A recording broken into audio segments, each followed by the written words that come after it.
coming to Iceland. I never took the opportunity before, and I'm really glad that I did now. And I'm falling in love with the people here. I've been so well taken care of. Everything has been just fantastic, and I've had my family with me these all days that I've been here, and I definitely hope to come back in the future again. So it's a pleasure to be here, and vielen Dank, Peter, also. As you know, I have a bit of an unusual profession as an adventure athlete. I feel very privileged to be able to do all these expeditions that I've had over the years. I've done this for 15 years now, and of course managed to complete quite a few expeditions. And during this approximately hour that we will have together, I would like to share with you parts of my work and let you join me on a few of those adventures.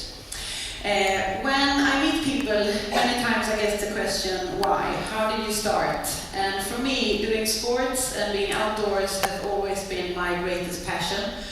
Thanks to my parents, who always took me traveling, took me camping, took me hiking, so I kind of got that from a very early age and tried all different kinds of sports, from competing in bicycling to diving, to dancing, to jiu-jitsu and badminton, well, more or less adventure sports.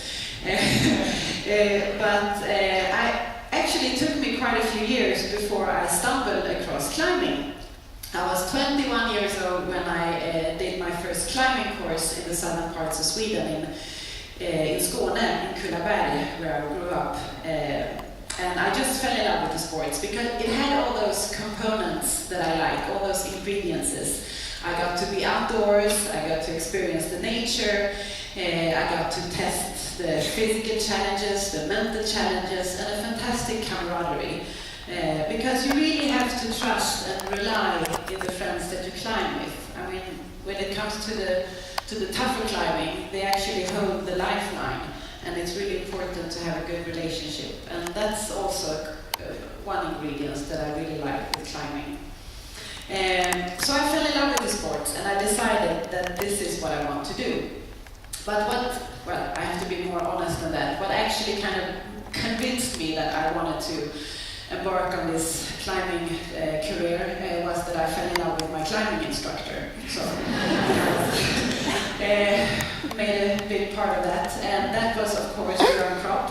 And this was in the summer of '95, just when he was planning his large expedition where he was going to bicycle all the way from Sweden to the pole, summit Mount Everest, and then bicycle back again, to kind of keep it short, well, very short. I won't talk too much about that expedition. I think a lot of you probably know about it. And I was so fascinated of this trip, and I felt immediately that I want to be a part of it. And I asked Göran if I couldn't join him on this trip. But of course I understood that I can't join him on the entire trip. I mean, I can't join him up onto the summit of Mount Everest or up on the mountain, because I had just started to climb on Kullaberg in Skåne. So that's a couple of thousand altitude meters difference. So I understood I do not have that experience. But luckily for me, his trip was contained of two parts, you could say. It was the climbing part, but then it was the bicycle part. And I had actually done some competing in bicycling as a junior for 2 years. So I figured out how difficult can that be to bicycle down to the pole. That can't be so difficult. So I actually asked Göran if I could join him on the bicycle part. And was very surprised when he looked at me and said, "But Renata, of course you can't join me on the bicycle part. I mean, how would that look? Can you imagine this strong, tall mountain climber who has trained and prepared year after year after year to do this extreme, difficult, challenging expedition, and then suddenly, 2 weeks before he's going to depart, his girlfriend decides that she's going to tag along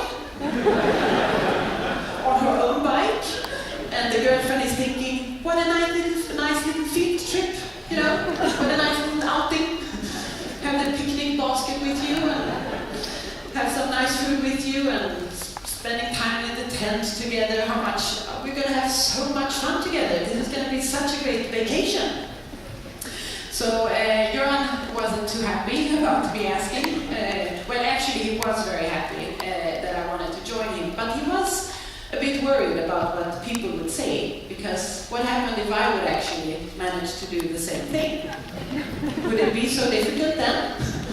So I got to stay at home, at least for the first part of the trip. But I got very much involved in the expedition and became eventually the base camp manager. And since I didn't have the chance to bicycle down to Nepal, at least I got to fly down to Nepal, and I fell in love again with the mountains, with the people, with the nature. I mean, it's so majestic. And as you know, if you're going on an expedition, you have a pretty long trek ahead of you, and the scenery that you meet on this trek is fantastic. I think I've only been to one place that can match it, and that should be Iceland. So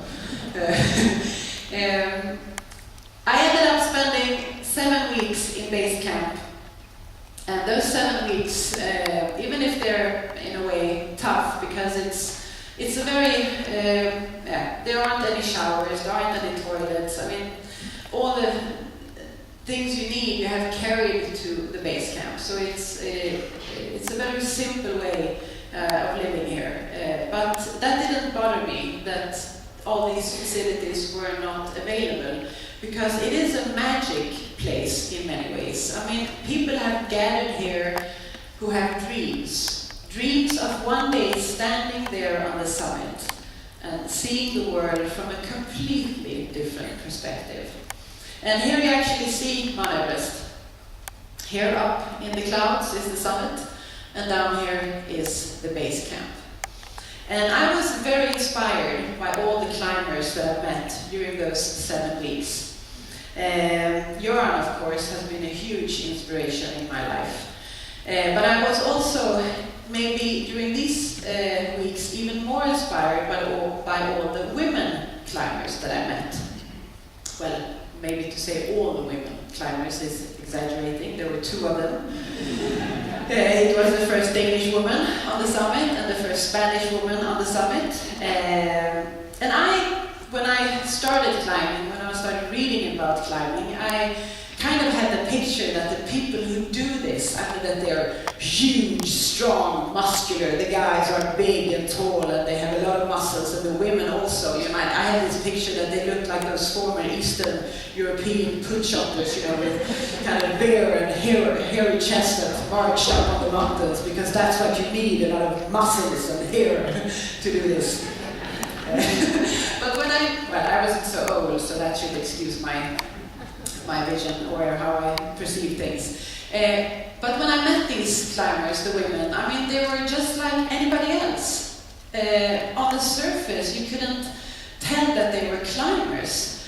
And I realized what is so obvious, that it's not how strong we are in the muscles that will decide how high we can make it. And I started thinking about what's the difference between them and me. And the only difference I came up with was that they had dared to have this dream. They had dared to envision themselves on the summit, but also being very, very determined to work hard enough to make it all the way there. And if they can do it, why couldn't I?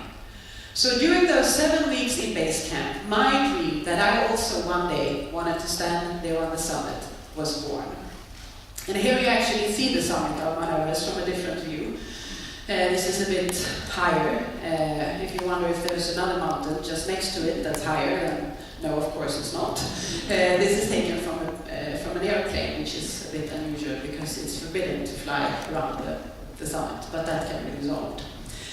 So my dream to one day stand there on the summit was born, but of course I needed to train and I needed to prepare. And this expedition, as you know, wasn't in '96, didn't end with Göran reaching the summit on the 23rd of May, because summit is only halfway. He was going to bicycle all the way back. And now it didn't matter if the girlfriend tagged along home, because he had done the biggest achievement.